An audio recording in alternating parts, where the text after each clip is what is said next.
बड़ा बनने के लिए हमें अपने विचारों को बदलना होगा, हमें खुद के बारे में बड़ा सोचना होगा, तभी हम बड़े बन पाएंगे और अपनी सारी ख्वाहिशों को पूरा कर पाएंगे। दोस्तों, दुनिया में ऐसे बहुत सारे लोग हैं जिन्होंने अपनी मेहनत और संघर्ष से वो मुकाम हासिल किया है। आज कुछ ऐसे ही लोगों के बारे में बताने वाला हूँ। किसी शहर के रोड में एक भिखारी रहता था। वो वहाँ आने जाने वाली सभी गाड़ियों को रोकता और भीख मांगता और उसी से अपना पेट भरता।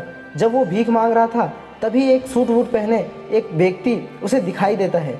उसने सोचा कि ये व्यक्ति बहुत अमीर है, उससे मांगने पर वो ज़रूर कुछ मुझे देगा, और वो उस व्यक्ति के पास जाकर उससे भीख मांगने लगा। भिखारी को देखकर उस व्यक्ति ने कहा, तुम हमेशा मांगते ही हो या कभी किसी को कुछ देते भी हो? तभी भिखारी ने बोला, साहब मैं तो भिखारी हूँ, हमेशा लोगों से मांगता रहता हूँ, मेरी इतनी औकात कहाँ है कि मैं किसी को कुछ दे सकूँ। तभी उस व्यक्ति ने बोला कि जब तुम किसी को कुछ दे नहीं सकते तो तुम्हें मांगने का भी कोई हक नहीं है। मैं एक बिजनेसमैन हूँ और मैं लेन देन में ही विश्वास करता हूँ। अगर तुम्हारे पास कुछ है मुझे देने के लिए तभी मैं बदले में कुछ दे सकता हूँ। इतना कहने के बाद वो व्यक्ति चला गया। उसके बाद वो भिखारी उसकी कही गई बात के बारे में सोचने लगा। उस व्यक्ति की कही गई बात उस भिखारी के दिल में उतर गई कि शायद मुझे भीख में अधिक पैसे इसलिए नहीं देते हैं क्योंकि मैं उसके बदले में किसी को कुछ भी नहीं दे पाता हूँ। लेकिन मैं तो भिखारी हूँ, किसी को कुछ देने लायक भी नहीं हूँ। लेकिन कब तक मैं लोगों को बिना कुछ दिए केवल मांगता रहूँगा? बहुत सोचने के बाद उस भिखारी ने एक निर्णय लिया कि जो भी व्यक्ति उसे भीख देगा तो उसके बदले में वो भी उस व्यक्ति को कुछ ज़रूर देगा। लेकिन अब उसके दिमाग में यह चल रहा था कि वह खुद भिखारी है तो वो भीख के बदले में क्या दे सकता है। इस बात को सोचते हुए 2 दिन हो गए, लेकिन उसको कुछ भी समझ में नहीं आ रहा था। तीसरे दिन जब वो रोड के किनारे बैठा हुआ था तभी उसकी नज़र कुछ फूलों पर पड़ी जो रोड के किनारे पौधों पर खिल रहे थे। उसने सोचा, क्यों ना मैं लोगों को भीख के बदले कुछ फूल दे दिया करूँगा। उसको अपना यह विचार बहुत अच्छा लगा। उसने वहाँ से कुछ फूल तोड़ लिए और अब वो भीख मांगने पहुँचा। जब भी कोई व्यक्ति उसे भीख देता तो उसके बदले में वो भीख देने वाले को कुछ फूल दे देते थे। उन फूलों को लोग खुश होकर अपने पास रख लेते थे।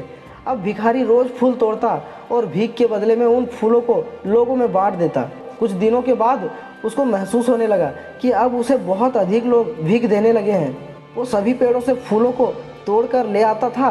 जब तक उसके पास फूल रहता था तब तक उसे बहुत से लोग भीख देते थे। लेकिन जब फूल बांटते बांटते ख़त्म हो जाता था तो उसे भीख भी नहीं मिलती थी। अब रोज़ ऐसा ही चलता रहा। एक दिन जब वो भीख मांग रहा था तो उसने देखा कि वही व्यक्ति ट्रेन में बैठा है जिसकी वजह से उसे भीख के बदले में फूल देने की प्रेरणा मिली थी। वह तुरंत उस व्यक्ति के पास गया और भीख मांगते हुए बोला, आज मेरे पास आपको देने के लिए कुछ फूल हैं, आप मुझे भीख दीजिए तो मैं आपको बदले में कुछ फूल दूंगा। तो उस व्यक्ति ने उसे भीख के रूप में कुछ पैसे दे दिए और भिखारी ने कुछ फूल उसे दे दिए। उस व्यक्ति को यह बात बहुत पसंद आई और उसने बोला, वाह क्या बात है, आज तुम भी मेरी तरह एक व्यापारी बन गए हो। इतना कहकर वो व्यक्ति अपने स्टेशन पर उतर गया। लेकिन उस व्यक्ति द्वारा कही गई बात एक बार फिर से उस भिखारी के दिल में उतर गई। वो बार बार उस व्यक्ति की कही गई बातों के बारे में सोचने लगा और बहुत खुश होने लगा। उसकी आंखें अब चमकने लगी। उसे लगने लगा कि अब इसके हाथ में सफलता की वो चाबी लग गई है जिसके द्वारा वो अपने जीवन को बदल सकता है। वह तुरंत ट्रेन से नीचे उतरा और उत्साहित होकर बहुत जोर से ऊपर आसमान की तरफ देखकर बोला, मैं भिखारी नहीं हूँ, मैं व्यापारी हूँ, मैं भी अमीर बन सकता हूँ। सभी लोग उसे देखते हुए कहा, भिखारी पागल हो गया है, और अगले दिन से वो भीख मांगते हुए कभी नहीं दिखा। लेकिन 6 महीने बाद इसी स्टेशन पर दोनों व्यक्ति सूट वूट पहने हुए यात्रा कर रहे थे। दोनों ने एक दूसरे को देखा तो पहला व्यक्ति ने बोला, क्या आपने मुझे पहचाना? तो दूसरा व्यक्ति ने बोला कि मेरे हिसाब से हम पहली बार मिल रहे हैं। फिर पहला व्यक्ति ने कहा कि मैं वही भिखारी हूँ जिसको आपने पहली मुलाकात में बताया कि मुझे जीवन में क्या करना चाहिए, और दूसरी मुलाकात में बताया कि मैं वास्तव में कौन हूँ। तभी दूसरा व्यक्ति ने बोला, हाँ याद आया, तुम वही भिखारी हो जिससे मैंने कुछ फूल खरीदे थे। तब उसने बोला, हाँ मैं वही भिखारी हूँ, लेकिन आज मैं फूलों का बहुत बड़ा व्यापार कर रहा हूँ और इसी व्यापार के काम से ही दूसरे शहर जा रहा हूँ। दोस्तों, इस कहानी से हमें बहुत कुछ सीखने को मिलता है। दुनिया के सभी सक्सेसफुल लोग इसी तरह से मेहनत करके ही अपने मुकाम को हासिल कर पाते हैं। दोस्तों, बड़ा बनने के लिए हमें अपने विचारों को बदलना होगा, हमें खुद के बारे में बड़ा सोचना होगा, तभी हम बड़े बन पाएंगे और अपनी सारी ख्वाहिशों को पूरा कर पाएंगे। दोस्तों, इस कहानी से हमें बहुत कुछ सीखने को मिलता है।